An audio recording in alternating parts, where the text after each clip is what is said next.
அப்புறம் நீங்கள் அரசியலுக்கு கூப்பிட்டு போகலீங்களா? அரசியலை கூப்பிட்டு போகலன்னா நான் அவர்கிட்ட கட்சி ஆரம்பிக்கும் நான் தான் 3வது மெம்பர் ஏடிஎம்கேல.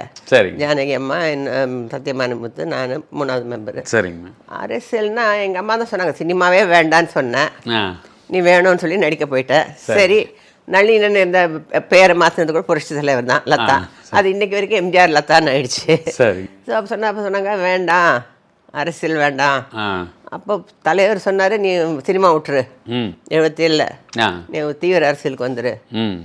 அப்போ நான் சொன்னேன், இல்லைங்க நீங்கள் சாதிச்சிட்டீங்க சினிமாலெல்லாம், நான் இப்போ தான் வந்திருக்கேன், எனக்கு சினிமான்றது ஒரு உள்ளே ஒரு ஆர்வம் இருக்குது, அதனால தான் நீங்கள் நடிக்க வந்து நீங்கள் சக்ஸஸ்ஃபுல்லாகவும் ஆகிட்டேன், நிறைய படங்கள் இருக்குது இப்போது, அதெல்லாம் எனக்கு வந்து விடுறதுக்கு இல்லை, உங்களுக்கு என்ன வேணால் பண்ணுறேன், சரி, பட் நான் முழு அரசியலில் ஈடுபட மாட்டேன்னு சொல்லிட்டேன். அப்போ சரி, அப்புறம் சாகுந்தலம் ஒரு நாட்டிய நாடகம் போட்டு 1976 77 எலெக்ஷனுக்கு முன்னால் கொஞ்சம் அவங்க பொருள் தட்டுப்பாடு காரணமாக இருந்தது, பொண்ணேன்னு கூட பேசியிருக்காரு ஒரு இது, என்கிட்ட இருக்க அந்த வீடியோ.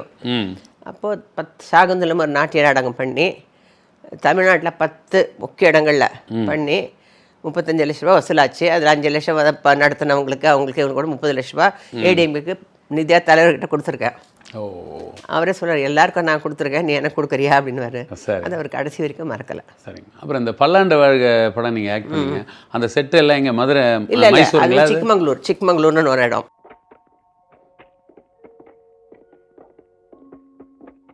அங்கே செட் போட்டு அப்படியே செட்டு போட்டு ஒரு நியர்லி 20-25 நாள் இருந்தோம்.